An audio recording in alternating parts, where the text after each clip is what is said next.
On RTI media. నమస్కారం, వార్తలకు స్వాగతం. ముందుగా ముఖ్యాంశాలు. మాజీ మంత్రి అంబటి రాంబాబు ప్రెస్ మీట్, పలు అంశాలపై వివరణ.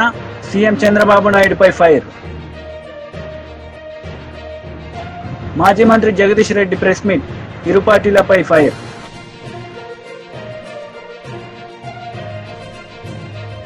YCP leader Ambati Rambabu media సమావేశం నిర్వహించారు. ఈ సందర్భంగా పలు అంశాలపై ఆయన మాట్లాడారు.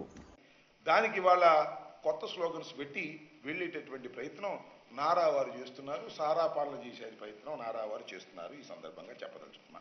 నేను అడుగుతా ఉన్నా, పూర్వం చంద్రబాబులోకి ఉన్నప్పుడు సుమారుగా 4,380 మద్యం షాపులు ఉండేవి ఈ రాష్ట్రంలో, మన రాష్ట్రంలో 4,380 మద్యం షాపులు. మేము వచ్చిన తర్వాత మద్య నియంత్రణ చేయాలని ప్రభుత్వమే మద్యం షాపులు ఓపెన్ చేసి మద్యాన్ని అమ్మేటటువంటి కార్యక్రమం చేశాం. దానికి 2,934 షాపులను ప్రభుత్వం ఓపెన్ చేసింది. నేను అడుగుతా ఉన్నా, మద్యం షాపులు ప్రైవేటీకరణ చేస్తే లంచాలు వస్తాయా? ప్రభుత్వం అమ్మితే లంచాలు వస్తాయా? చెప్పని అడుగుతా ఉన్నా. ప్రభుత్వం అమ్మితే లంచాలు ఎందుకు వస్తాయి? ప్రైవేటీకరణ చేస్తే లంచాలు వస్తాయి. 2,934 షాపులు మేము మెయింటైన్ చేస్తే మీరు 4,380 షాపులు పెట్టి దోచుకుని ఇవాళ మీరు మా ప్రభుత్వాన్ని విమర్శించేటటువంటి కార్యక్రమం చేస్తున్నారు. అంతేకాదు, ఇవాళ రేపు సుమారుగా ఎన్ని షాపులు అవుతాయో, 4,000 అవుతాయో, 6,000 అవుతాయో, 7,000 అవుతాయో ప్రైవేటు మద్యం షాపులు తీసుకొచ్చి పెట్టి సిండికేట్లు చేసి తద్వారా డబ్బులు కాజేయాలనేటువంటి ప్రయత్నంలో ఇవాళ చంద్రబాబు నాయుడు గారు ఉన్నారు. మేము చూసాం, ఇంతకు ముందు కూడా చంద్రబాబు నాయుడు గారి పరిపాలనలో అందరూ సిండికేట్ అయ్యేవాళ్ళు. మొత్తం ఆ సిండికేట్లు ఏం చేసేవాళ్ళు అంటే 25 రూపాయల బాటిల్ అని చెప్తే రేట్ ఏమో 25 రూపాయలు ఉండేది షాపులో, బయట లోపలే 35 రూపాయలు అమ్మేది. అందరూ తెలుగుదేశం కార్యకర్తలు పంచుకునే కార్యక్రమం చేసేవాళ్ళు. ఇవాళ కూడా అదే మళ్ళీ కార్యక్రమం జరుగుతూ ఉందిగా. నేను మనవి చేస్తున్నా, ఇంతకు ముందు బార్లు, వైఎస్ఆర్ కాంగ్రెస్ ప్రభుత్వంలో ఏర్పడినటువంటి బార్లు యజమానులని ఇవాళ మెడబట్టుకొని బయటకు గంటి మీరు ఇవాళ ఆక్రమించుకున్నారు. చాలా చోట్ల నేను చెప్తాను, అవసరమైతే వాటి నెంబర్ కూడా చెప్తాను. ఆక్రమించుకొని మీ కార్యకర్తలతో ఇవాళ బార్లు నడుపుకునే పరిస్థితి చేస్తున్నారు. ఇంతకన్నా దారుణం ఏం కావాలి? ఈ రకంగా ఒక దుర్మార్గమైనటువంటి కార్యక్రమానికి ఇవాళ మీరు శ్రీకారం చుట్టేటటువంటి కార్యక్రమం చేస్తున్నారు. ఇది చాలా దురదృష్టకరమైనటువంటి ప్రయత్నం అని కూడా ఈ సందర్భంగా నేను చెప్తూ, దాంతోపాటు ఏమంటారంటే మేము బ్రహ్మాండమైన తీసుకొని మాకు ప్రచారం చేసేటప్పుడు ఇంకో మాట కూడా చెప్పారు. భూమ్ భూమ్ జగన్మోహన్ రెడ్డి గారిదంట, ప్రెసిడెంట్ మెడల్ జగన్మోహన్ రెడ్డి గారిదట. నేను మనవి చేస్తున్నా, ప్రజలు గుర్తించాలి, మనవి చేస్తున్నా. ఈ బ్రాండ్లన్నీ కూడా చంద్రబాబు నాయుడు గారు పరిపాలనా కాలంలోనే, అంటే 2019-14 కాలంలోనే ఈ బ్రాండ్లన్నీ ఇచ్చింది చంద్రబాబు నాయుడు గారు. దానికి లెక్క ఉంది, జీవోలు ఉన్నాయి. చూడండి, ఒక మాట చెప్తాను. President medal, Hyderabad Bru deluxe, ఈ బ్రాండ్లు 2017 నవంబర్ 22న సాక్షాత్తు చంద్రబాబు నాయుడు గారి ప్రభుత్వం అధికారంలో వాటికి అనుమతి ఇచ్చింది. అలాగే governor reserve, life and Napoleon, Olden Barton edge, 7 heaven blue, ఈ బ్రాండ్లు కూడా సుమారుగా ఇలాంటి 15 బ్రాండ్లు 2018 అక్టోబర్ 26న ఒకేసారి అనుమతించారు. దాంతోపాటు high voltage, voltage gold, SHG 10,000, British Empire super strong premium beer, British Empire ultra brand beer విక్రయాలు 2017-7న అనుమతి జారీ చేశారు. దాంతోపాటు royal palace, new king, sign out, ఈ పేర్లతో విస్కీ బ్రాండ్లు నవంబర్ 9న 2018న వాళ్లే జారీ చేశారు. బీరా 91 పేరుతో 3 రకాల బీర్ బ్రాండ్లను 2019 మే 14న దిగిపోయే ముందు చంద్రబాబు నాయుడు గారు సంతకం పెట్టి ఆ బ్రాండ్లని రిలీజ్ చేశారు. TI Marshall house, TI courier Napoleon whisky, brandy బ్రాండ్లు 2018 మే 15న అనుమతించారు. అప్పటి వరకు రాష్ట్రంలో కనిపించని విచిత్రమైన బ్రాండ్లన్నీ కూడా వారి హయాంలో ఇచ్చారు, మా హయాంలో కొన్నారు. దీనికి అంతా బురదంతా మామే జల్లే కార్యక్రమం పర్మిషన్ చంద్రబాబు నాయుడు గారు పర్మిషన్ ఇచ్చి జగన్మోహన్ రెడ్డి గారి టైంలో ఇటువంటి ఒక అపవాదు వేసి ప్రజల్ని నమ్మించలేటువంటి ప్రయత్నం ప్రతి మీటింగులోనూ చేశారు. వెళ్ళిన చోట్ల తమ్ముళ్ళు మద్యం తాగే మందు బాబులు మీకు నాణ్యమైన మందు ఇస్తాను అని ప్రచారం చేశారు, చౌకగా ఇస్తాను అని ప్రచారం చేశారు. ఇవాళ నాణ్యమైన మందు ఎక్కడి నుంచి ఇస్తారని నేను అడుగుతాను. ఓకే, వండర్ఫుల్, ఇస్తే మంచిదే. మేము ఎక్కడ పర్మిషన్ ఇవ్వలేదు. మొత్తం 5 మినహా మొత్తం చంద్రబాబు నాయుడు గారు పర్మిషన్ ఇచ్చినవే. ఈ డిస్టిలరీలో తయారు చేస్తారా, వేరే చోటకి తయారు చేస్తారా? ఈ డిస్టిలరీలో తయారు చేసేటప్పుడు నాణ్యమైన ఇంతకన్నా బెటర్ మందు ఎలా వస్తుంది? అదే డిస్టిలరీ కదా. ఆ డిస్టిలరీలోనే తయారు చేసే మందు ఏమి లేదు. మీరు స్లిప్పులు అంటించి ఈ రకంగా చేసేటటువంటి ప్రయత్నం మా మీద బురదల్లే కార్యక్రమాలు మీరు చేస్తారు. కాంగ్రెస్ నేతలు మీడియా సమావేశం నిర్వహించారు. ఈ సందర్భంగా పలు అంశాలపై వారు మాట్లాడారు. మొదటగా 52,000 రూపాయలు సబ్సిడీ ఇచ్చి మేము కూడా పెద్ద ఎత్తున ప్రమోట్ చేస్తున్నాం. దానివల్ల విదేశీ మార్గ ద్రవ్యం సుమారు 80,000 కోట్లు మనం ఇంపోర్ట్ చేసుకునేటటువంటి ఆయిల్ పామ్ మీద మనం కేంద్ర ప్రభుత్వం విదేశీ మార్గ ద్రవ్యం ఖర్చు పెడతా ఉంది. దానికోసం మన రాష్ట్రంలో మన దేశంలోనే సెల్ఫ్ సఫిషియెంట్ కావాలంటే ఆయిల్ పామ్ను ప్రోత్సహించాలి. దానికి అనుగుణంగా మీరు ఇంపోర్ట్ డ్యూటీ ఇంపోజ్ చేయమని చెప్పి అడిగాం. దానికి ఆయన గారు పెద్ద మనసుతోటి 25.7% ఇంపోర్ట్ డ్యూటీ ఇంపోజ్ చేశారు, జీవో ఇచ్చారు. ఆ ప్రకటన ఇచ్చినందుకు ఆయనకు కూడా ప్రత్యేకంగా ధన్యవాదాలు తెలియజేశాను. భవిష్యత్తులో ఆయిల్ పామ్కు సంబంధించినటువంటి ఏ అంశాలున్నా మినిమం గ్యారంటీ ప్రైస్ కూడా మాకు కావాలని అడుగుతున్నాం. అన్ని పంటల మాదిరిగానే ఎంఎస్పి ఉంది. ఆయిల్ పామ్కి కూడా మినిమం గ్యారంటీ ప్రైస్ ఉంటే రైతులు భరోసాతోటి వ్యవసాయం చేసే అవకాశం ఉంటుంది. కనీసం టన్నుకి 20,000 రూపాయలు మీరు స్థిరీకరించి ఎంజీపీని కేంద్ర ప్రభుత్వం ఒకవేళ అంతకంటే తగ్గితే కేంద్ర ప్రభుత్వం భరాయించేటట్టుగా మీరు చర్యలు తీసుకోవాలని చెప్పి ఆయన గారికి విజ్ఞప్తి చేశాను.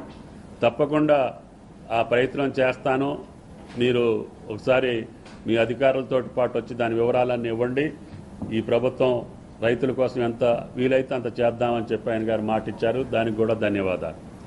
దాని తర్వాత పాశ్వాన్ గారు ఫుడ్ ప్రాసెసింగ్ మినిస్టర్ అక్కడ కూడా ఆ కాన్ఫరెన్స్లో కలవటం జరిగింది. తెలంగాణలో పండేటటువంటి పంటలకి ఫుడ్ ప్రాసెసింగ్ యూనిట్స్ పెట్టేటటువంటి అవకాశాన్ని కేంద్ర ప్రభుత్వ పరంగా ఎంతవరకు అవకాశం ఉంటే అంతవరకు తీసుకోమని చెప్పి అడగటం జరిగింది. ఆయన గారు కూడా పెద్ద ఎత్తున సపోర్ట్ చేస్తాం, మీరు ప్రపోజల్స్ తోటి ముందుకు రాండి అని చెప్పారు. మేము కూడా జిల్లాకి ఏ జిల్లాలో ఏ పంటలు అయితే పండుతున్నాయో ఆ జిల్లాలో ఆ రకమైనటువంటి ప్రాసెసింగ్ యూనిట్లు పెట్టేటటువంటి ఏర్పాటుతోటి రాష్ట్ర ప్రభుత్వ పరంగా కేంద్ర ప్రభుత్వానికి ఒక నివేదిక ఇవ్వటం కూడా జరిగింది. దానికి అనుగుణంగా ఆ పంటలకు కావాల్సినటువంటి ప్రాసెసింగ్ యూనిట్స్ పెడితే తెలంగాణ ప్రభుత్వానికి ఇంకా మేలు చేసినటువంటి వాళ్ళు అవుతారు. అది కూడా ఆయన గారిని విజ్ఞప్తి చేయటం జరిగింది. ఆయన గారు కూడా మంచి మనసుతోటి ముందుకు వచ్చారు. ఈరోజు 3 మంత్రులను కలిసినటువంటి అవకాశం నా రాష్ట్రానికి సంబంధించినటువంటి ఎయిర్పోర్ట్స్ కానీ, అగ్రికల్చర్కి సంబంధించినటువంటి ఆయిల్ పామ్ ఎంజీపీ కానీ, ఫుడ్ ప్రాసెసింగ్ యూనిట్స్ మీద వాళ్ళకి విజ్ఞప్తులు చేయడం జరిగింది. వాళ్ళు సర్వదీయంతో పరిశీలించి పాజిటివ్గా రాష్ట్ర ప్రభుత్వానికి ఎంతవరకు సహకరించాలో అంతవరకు సహకరించమని చెప్పాం. ముఖ్యంగా మన జరిగినటువంటి వరద నష్టానికి కేంద్ర ప్రభుత్వం ఇదోధికంగా ముఖ్యమంత్రి గారు కూడా మంత్రి గారికి చెప్పడం జరిగింది. అదేవిధంగా కేంద్ర టీడీపీ లీడర్ మీడియా సమావేశం నిర్వహించారు. ఈ సందర్భంగా పలు అంశాలపై ఆయన మాట్లాడారు. చంద్రబాబు నాయుడు గారు ప్రైవేటు పరం చేస్తున్నారు అని.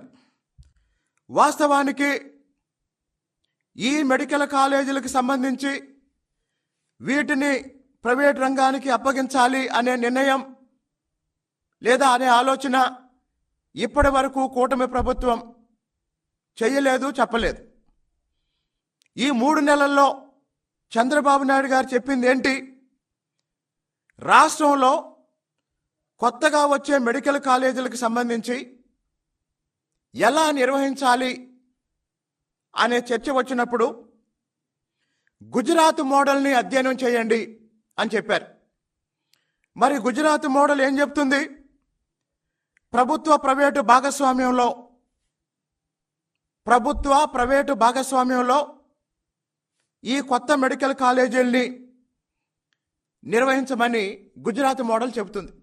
గుజరాత్ మోడల్ని అధ్యయనం చేయమని మాత్రమే చంద్రబాబు నాయుడు గారు చెప్పారు.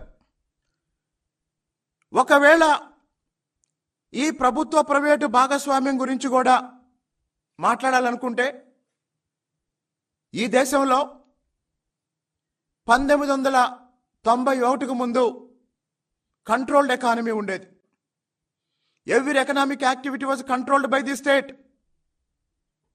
The role of private sector was very nominal. కానీ అభివృద్ధి చెందుతున్న ఆర్థిక వ్యవస్థ అయిన భారతదేశం 100 కోట్లకు పైగా జనాభా ఉన్న భారతదేశం, పేద ప్రజలు ఎక్కువ ఉన్న భారతదేశం, పేదరిక నిర్మూలన జరగాలి అంటే, ఉద్యోగాలు ఉపాధి అవకాశాలు సృష్టించాలి అంటే పెట్టుబడులు రావాలి. కాబట్టి ప్రపంచవ్యాప్తంగా ఉన్న పెట్టుబడులను మన ఆర్థిక అభివృద్ధి కోసం, మన దేశంలో మౌలిక సదుపాయాల అభివృద్ధి కోసం ఉపయోగించాలన్న ఒక బృహత్తర లక్ష్యంలో భాగంగా 1991లో పివి నరసింహరావు గారు, మన్మోహన్ సింగ్ గారి నాయకత్వంలో ఆర్థిక సంస్కరణలు ప్రారంభించి లిబరలైజేషన్, ప్రైవేటైజేషన్, గ్లోబలైజేషన్ ప్రారంభించిన తర్వాత మరి 1990వ దశకంలో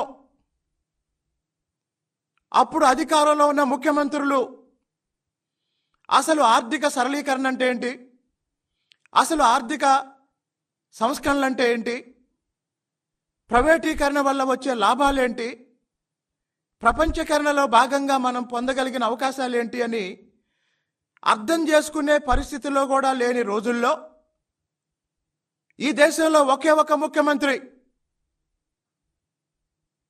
తన తరం కన్నా ముందుగా ఆలోచించగలిగిన ఏకైక నాయకుడు విజనరీ చంద్రబాబు నాయుడు గారు ఆ రోజు ధైర్యం చేసి ఆర్థిక సంస్కరణని అమలు చేసి లక్షలాది కోట్ల రూపాయలని ఉమ్మడి ఆంధ్రప్రదేశ్ రాష్ట్రానికి ప్రపంచం నలుమూలల నుంచి పెట్టుబడులుగా తీసుకొచ్చి బీఆర్ఎస్ లీడర్ మీడియా సమావేశం నిర్వహించారు. ఈ సందర్భంగా పలు అంశాలపై ఆయన మాట్లాడారు. వాస్తవానికి జరిగిన దానిపైన ముఖ్యమంత్రి గారే చర్య తీసుకోవాలి. ఆయన పార్టీలో చేరిండు కాబట్టి ఇది సరైనది కాదు. రాష్ట్రంలో మన పరువు పోతుంది, ప్రభుత్వం పరువు పోతుంది. లా అండ్ ఆర్డర్ దెబ్బతింటే ప్రభుత్వానికి పరువు పోద్దన్న సోయి ఉండాలి ముఖ్యమంత్రికి. కానీ ముఖ్యమంత్రికి ఆ సోయి లేదు. ఇంకా ఎందుకు అంటే ముఖ్యమంత్రికి ఆ స్థాయి రాలే ఆయన వ్యక్తిగా. ఆ పోస్టుకు ఉండే గౌరవం ఏంది, దాంట్లో ఉన్నప్పుడు ఎట్లా మాట్లాడాలి, ఎట్లా ప్రవర్తించాలన్న ఆలోచన రావట్లేదు. ఇంకా వేదిక ఏందో, సందర్భం ఏందో కూడా సోయి ఉండట్లేదు. బడి పిల్లల దగ్గరికి పోయి కేసీఆర్ గురించి, కేటీఆర్ గురించి బూతులు మాట్లాడతాడు. పిసిసి అధ్యక్షుడి ప్రమాణ స్వీకారంలోకి పోయి చిల్లర మాటలు, మేము చింతపండు చేస్తామని చెప్పినాం, మేము వచ్చి ఇంటికి వచ్చి తల్లినాం, ఇప్పుడు ఏడుస్తున్నారు. తన్నడమే మొదలు పెడితే పెద్ద లెక్క కాదు. మీ లెక్క కాదు, గుర్తుపెట్టుకోండి. ఎందుకంటే ఉద్యమాలు చేసిన అనుభవం మాది, పోలీసు దాడిని ఎదుర్కొని వచ్చిన అనుభవం మాది, అన్ని రకాల కుట్రల్ని తట్టుకొని వచ్చిన అనుభవం మాది. మీలాగా చిల్లర వ్యవహారం కాదు. ఈ వీపు చింతపండులు ఇంకోటి ఈ భాష మానుకో రేవంత్ రెడ్డి గారు. ఇది మంచిది కాదు. ఒక సామెత ఉంది, నోరు మంచిదైతే ఊరు మంచిదైతుంది, నాలుక మంచిగా ఉంటే వీపు నిమ్మలంగా ఉంటుంది అని. నీ నాలుక మంచిగా పెట్టుకోకపోతే నువ్వు అన్న పని నీకు జరుగుతుంది, ఇతరులకు జరగదు. కింద జరుగుతాయి. కార్యకర్తలు ఎక్కడన్నా ఒక చోట ఎవరైనా చేయొచ్చు, కానీ దాన్ని సరిదిద్దాల్సిన బాధ్యత ఉన్నత స్థాయిలో ఉన్న వాళ్ళుగా మన మీద ఉంటుంది. అది కూడా సోయి లేకుండా కార్యకర్తలను రెచ్చగొట్టే పద్ధతుల్లో, పోలీసులను అవమానించే పద్ధతుల్లో, లేదా కింది స్థాయి పోలీసులకు ఒక రాంగ్ డైరెక్షన్ ఇచ్చే పద్ధతుల్లో ముఖ్యమంత్రి మాట్లాడుతున్న మాటలు, ఆయన చర్యలు ఈ రాష్ట్రంలో శాంతి భద్రతలు భంగం కలగడానికి కారణమవుతున్నాయి. ఈ రాష్ట్రంలో హత్యలు పెరిగిపోతున్నాయి, దోపిడీలు పెరిగిపోతున్నాయి, మానభంగాలు పెరిగిపోతున్నాయి. అంటే కారణం 100% ముఖ్యమంత్రి పరిపాలన తీరు, ముఖ్యమంత్రి ప్రవర్తన తీరే దీనికి కారణం. కాబట్టి ఇప్పటికైనా ముఖ్యమంత్రి గారు మీ మాట మార్చుకోవాలి, మీ ప్రవర్తన మార్చుకోవాలి. మీరు పోలీసు గౌరవాన్ని తగ్గించుకునే పని చేస్తే, పోలీస్ డిపార్ట్మెంట్ పైన ప్రజలకు ఒకసారి విశ్వాసం పోతే ఇంకా ఎవరు కూడా లా అండ్ ఆర్డర్ కంట్రోల్ చేయలేరు. ఇది గుర్తుపెట్టుకోవాలి. మేము డీజీపీ గారు కూడా అది విజ్ఞప్తి చేసినాం. మళ్ళీ కూడా పత్రికా ముఖం కూడా చెప్తా ఉన్నాం, మీ పోలీస్ డిపార్ట్మెంట్ యొక్క గౌరవాన్ని కాపాడే ప్రయత్నం చేయండి. మాకేం కాదు, మేము ఎదుర్కొంటాం. ఈ చిల్లర దాడులు మమ్మల్ని ఏం చేయలేవు, ఇవి మమ్మల్ని భయపెట్టేయలేవు. కానీ రాష్ట్రం భవిష్యత్తు గురించి ఆలోచిస్తా ఉన్నాడు కేసీఆర్ గారు. ఈ జరిగే ఇన్సిడెంట్స్ అన్ని కూడా, జరిగే సంఘటనలు అన్ని కూడా, ఈ రాష్ట్రంలో శాంతి భద్రతలకు సంబంధించిన రిపోర్ట్ అంతా కూడా బయట నుంచి వచ్చే ఇన్వెస్టర్స్ చూస్తారు, బయట ప్రపంచం చూస్తుంది. ఏం జరుగుతుంది హైదరాబాద్లో, ఏం జరుగుతుంది తెలంగాణలో, దాని గురించి ఆందోళన చెందుతున్నారు కేసీఆర్ గారు. ఈ చిల్లర దాడులకు పెద్ద ఇష్యూ కాదు, బీఆర్ఎస్ కార్యకర్తలకు కొత్త ఏమీ కాదు, ఇవి ఎదుర్కొంటాం. కానీ రాష్ట్రం గౌరవం ఏంది, పోలీస్ డిపార్ట్మెంట్ గౌరవం ఏంది అనేది సమస్య. దీన్ని కాపాడుకోవాల్సిన బాధ్యత తప్పకుండా డీజీపీ గారి పైన, వారి కమిషనర్ల పైన ఉంది. మేము అదే విషయాన్ని స్పష్టంగా చెప్పినాం. ఈ 4 ఇన్సిడెంట్లలో ఏదైతే పోలీసుల పాత్ర ఉందో దానిపైన విచారణ చేసి బాధ్యులపైన తగిన చర్యలు తీసుకోవాలని చెప్పి మేము డిమాండ్ చేస్తున్నాం. వైసీపీ లీడర్ మీడియా సమావేశం నిర్వహించారు. ఈ సందర్భంగా పలు అంశాలపై ఆయన మాట్లాడారు. చేసిన మా ప్రభుత్వంపై, మా పార్టీపై ఇంత ఘోరమైన ఎందుకు మోపారు ఈ నెపం అంటే, ప్రజల దృష్టిలో మేము దుష్ప్రచారం చేసి నమ్మించే కార్యక్రమం చేయాలని చూస్తున్నాడు. ఇది చాలా నీచమైన ఆరోపణ. దీనిపై వాళ్ళు చంద్రబాబు నాయుడు గారికి ఎవరైతే మాట్లాడారో దీనిపై వాళ్ళు స్పందించాలి. వాళ్ళ దగ్గర ఏమన్నా ఆధారాలు ఉంటే నిరూపించాలి. లేకపోతే తప్పకుండా దీనిపై డిఫామేషన్ కేసేసేదానికి అన్ని విధాల ఏర్పాట్లు చేస్తాం. ఇక్కడేదో మన హైకోర్టులోనో ఇంకో హైకోర్టులోనూ కాకుండా, ఎందుకంటే స్వామివారి భక్తులు ప్రపంచవ్యాప్తంగా ఉన్నారు కాబట్టి దీన్ని అవసరమైతే సుప్రీంకోర్టులో కూడా దీనిపై కేసేసే కార్యక్రమం చేస్తామని చెప్పి ఈ సందర్భంగా తెలియజేస్తున్నాం. ఇవే కాదు, ఇట్లా ఆరోపణ చేసేదానికి ఆలోచిస్తున్నారు. కానీ గత 5 సంవత్సరాల్లో మా ప్రభుత్వం చేసిన మెరుగైన కార్యక్రమాలు తిరుమల తిరుపతి దేవస్థానంలో ఎన్నో ఉన్నాయి. అవన్నీ పక్కన పెట్టి వీళ్ళు దుష్ప్రచారం చేయటం కోసం, మా మీద నింద మోపటం కోసం, రాజకీయ లబ్ధి కోసం, స్వార్థ ప్రయోజనాల కోసం ఆరోపణలు చేసే కార్యక్రమం, ఇంతటి ఘోరమైన ఆరోపణలు చేసే కార్యక్రమం చేస్తున్నారని చెప్పి తెలియజేసుకుంటున్నా. అదేవిధంగా vigilance commission, vigilance and enquiry department అని నోటీసులు ఇచ్చారు మాకు ఇచ్చారు. మిగతా ఆఫీసర్లు కూడా ఎవరెవరికి ఇచ్చారో నాకు తెలియదు. టీడీపీ లీడర్ మీడియా సమావేశం నిర్వహించారు. ఈ సందర్భంగా పలు అంశాలపై ఆయన మాట్లాడారు. చాలా మంది భక్తులు ఫోన్లు చేసి కూడా చెప్పారు. ఈ రోజు చాలా వాస్తవాలు మీ ముందరికి బయటకు తీసుకొని వస్తున్నా. ఎన్డీఆర్ఐ రిటైర్డ్ ప్రిన్సిపల్ సెక్రటరీతో D Surendranath, dairy expert Vijayabhaskar Reddy, Telangana veterinary యూనివర్సిటీలో senior most professor D Swarnalatha గారు, వీళ్ళందరితో తెలుగుదేశం కూటమి ప్రభుత్వం రాగానే ఒక కమిటీ వేశాం. దేనికి వేశాం ఈ కమిటీ? అసలు ఎందుకు లడ్లు బాగలేదు, అసలు ఎందుకు ప్రసాదాలు బాగలేదు, అసలు ఎందుకు అక్కడ పెట్టే భోజనాలు ఎందుకు సరిగ్గా లేవు, ఎక్కడ లోపం ఉంది అని ఈ ముగ్గురుతో ఒక కమిటీ వేశాం. సీనియర్ మోస్ట్ ప్రొఫెసర్స్, ఇండస్ట్రీలో చాలా నాలెడ్జ్ ఉన్నవాళ్ళు, చాలా తెలివి ఉన్నవాళ్ళు, సబ్జెక్ట్ ఉన్న వాళ్ళతో వేశాం. వేసిన తర్వాత చాలా వాస్తవాలు బయటకు వచ్చినాయి.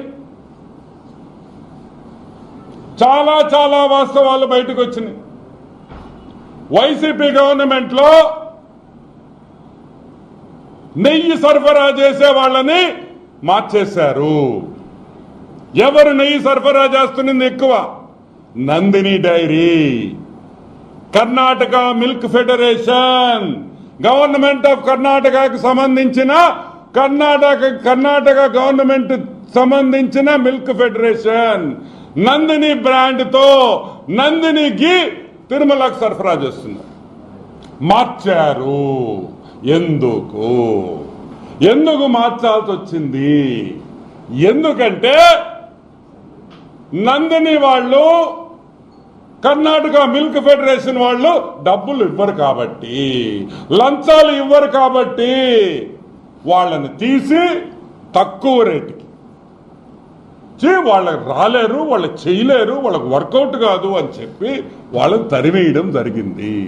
ఈ విషయం కర్ణాటక అసెంబ్లీలో కూడా చర్చ జరిగిన విషయం మీకు అందరికీ గుర్తు చేస్తున్నా. కర్ణాటక అసెంబ్లీలో కూడా చర్చ జరిగింది.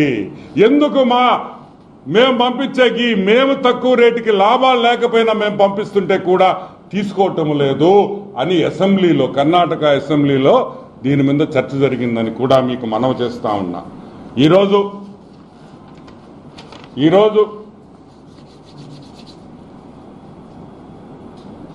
ఒక్క విషయం చెప్తా. ఏమయ్యా, మామూలుగా ఆవు నెయ్యి, మంచి ఆవు నెయ్యి ఎంత అనుకుంటున్నారు రేటా? మంచి ఆవు నెయ్యి, నాణ్యత గల ఆవు నెయ్యి. వార్తలు ముగించే ముందు ముఖ్యాంశాలు మరోసారి. మాజీ మంత్రి అంబటి రాంబాబు ప్రెస్ మీట్, పలు అంశాలపై వివరణ, సీఎం చంద్రబాబు నాయుడుపై ఫైర్. మాజీ మంత్రి జగదీష్ రెడ్డి ప్రెస్ మీట్, ఇరు పార్టీలపై ఫైర్.